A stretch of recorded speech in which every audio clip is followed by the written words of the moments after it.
নমস্কার বন্ধুরা, welcome back to my channel. আজকে আপনাদের জন্য একটা দারুণ রেসিপি নিয়ে এসেছি, যেটা হচ্ছে একাদশীতে তো সব কিছু খাওয়া যায় না। তো একাদশীর দিনকে আপনারা কিন্তু এই পরোটাটা কিন্তু করে খেতেই পারেন। আর এটা কিন্তু কোনো আটা ময়দা বা সেসব দিয়ে কিছু দিয়েই করা হয় না, জাস্ট সুজি দিয়ে কিন্তু একটা মজাদার দারুণ পরোটা, যেটা একাদশীর দিন সবাই খেতে পারে আর খুবই টেস্টি হয় আর খুবই দারুণ হয়। তো কথা না বাড়িয়ে চলুন মেন রেসিপিতে যাওয়া যাক। সবার প্রথমে আমি এখানে একটা পাত্রে কিছুটা পরিমাণে সুজি ঢেলে নেব।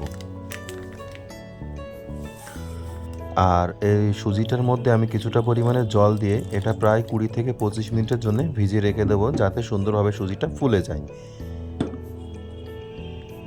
আর এই পরোটার মধ্যে আমি যেগুলো ব্যবহার করব সেটা হচ্ছে কিছুটা পরিমাণে আদা কুচি, লঙ্কা কুচি, লবণ আর টক দই। আর হচ্ছে এখানে জোয়ান রয়েছে, জোয়ানটা দিলে স্বাদটা আরও বেড়ে যাবে। তো এই যে আধা ঘন্টা আমি ঢেকে রেখেছিলাম, দেখো প্রায় এটা কিন্তু ফুলে মোটা হয়ে গেছে সুজিটা। এবার এটার হাফ পরিমাণে আমি একটা মিক্সার গ্রাইন্ডারে তুলে নিয়ে সুন্দর করে পেস্ট করে নেব, আর বাকি অর্ধেকটা আমি রেখে দেব।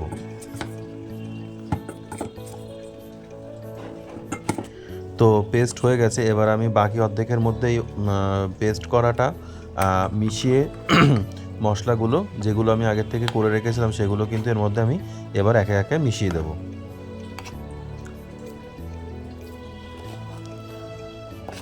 আর জোয়ানটা এরকম হাতের মধ্যে নিয়ে একটু যদি ক্রাশ করে দেওয়া হয়, তাহলে এর ফ্লেভারটা আরও বেশি ভালোভাবে পাওয়া যায়।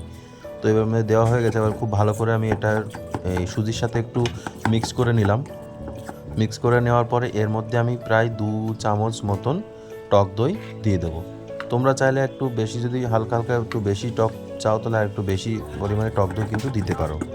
তো এবার দেওয়ার পরে এটা কিন্তু সুন্দর খুব ভালোভাবে কিন্তু ফেটিয়ে নিতে হবে। যত ভালো করে ফেটিয়ে নেবে তত কিন্তু পরোটাটা। এখানে একটা কড়াই গরম করে নিয়েছি, এবার এর মধ্যে আমি কিছুটা পরিমাণে তেল দিয়ে দেবো। তোমাদের কাছে যদি ব্রাশ থাকে তাহলে খুবই ভালো, ব্রাশ দিয়ে এটা করে নিতে পারো। এবার আগের থেকে যে ব্যাটারটা আমি করে রেখেছিলাম সেটা হাতার সাহায্যে তুলে নিয়ে কড়াইতে দিয়ে একটু গোল গোল করে, মানে রুটির শেপ কিন্তু তোমাদের করে নিতে হবে। এটা একটু হালকা হাতে করে নিতে হবে, যেমন যেমন এই যে ঘুরিয়ে ঘুরিয়ে কিন্তু এটা কিন্তু একটু পরোটার শেপ নিয়ে আসতে হবে। নিচে জালটা কিন্তু একটু হাইটে রাখতে হবে, তাহলে পরোটাটা ভালো হবে। তো প্রথমে এক পিঠ ভালোভাবে ভাজা হওয়ার পরে তখন কিন্তু উপর পিঠটা ভেজে নিতে হবে। তো বেশি সময় একদমই লাগে না, দেখো এটা কিন্তু প্রায় হয়েই গেছে। এটা হালকা একটু অপর পিঠটা ভাজা করে নিলেই হয়ে যাবে। তো দেখো অপর পিঠটা কিন্তু ভাজা হয়ে গেছে, এবার এটা কিন্তু আমি তুলে নেব। তো এরকম করে আমি তোমাদের সুবিধার জন্যে আরও একটা কিন্তু দেখিয়ে দিচ্ছি। তো আরও একটা পরোটা ভাজার আগে আমি আর একটু অল্প অল্প পরিমাণে তেল দিয়ে নিলাম, নিয়ে এবার ব্যাটারটা দিয়ে আবার কিন্তু একটু গোল গোল করে নিলাম, দিয়ে একটা পরোটার শেপ দিয়ে নিলাম। এবার প্রথম এরও সেম একই, ওই পিঠটা ভাজা হয়ে গেলে আবার কিন্তু এটা উল্টে দেবো অপর পিঠটা ভেজে নেওয়ার জন্য। তো দেখো খুব সহজে কিন্তু এটা কিন্তু উঠে আসছে, একদমই লেগে যাচ্ছে না। তো এই পিঠটাও ভাজা হয়ে গেলে আমি কিন্তু এই পরোটাটা তুলে নেবো। এরকম করে আমি মোটামুটি 5টা না 6টা মতন পরোটা বানিয়েছিলাম, শুধু আমি একা খাবো বলে। তো এটা কিন্তু এই সামান্য যে বাকি টক দই ছিল সেই টক দইটুকু নিয়ে নিলাম, আর এখানে সাদা আলুর তরকারি, কারণ একাদশীর দিন মশলা দেওয়া কিছু খাওয়া যায় না। আর এখানে আমি পরোটাগুলো নিয়ে সুন্দর করে নিই, কিন্তু এটা কিন্তু খেতে কিন্তু অতিরিক্ত সুন্দর, খুবই টেস্ট।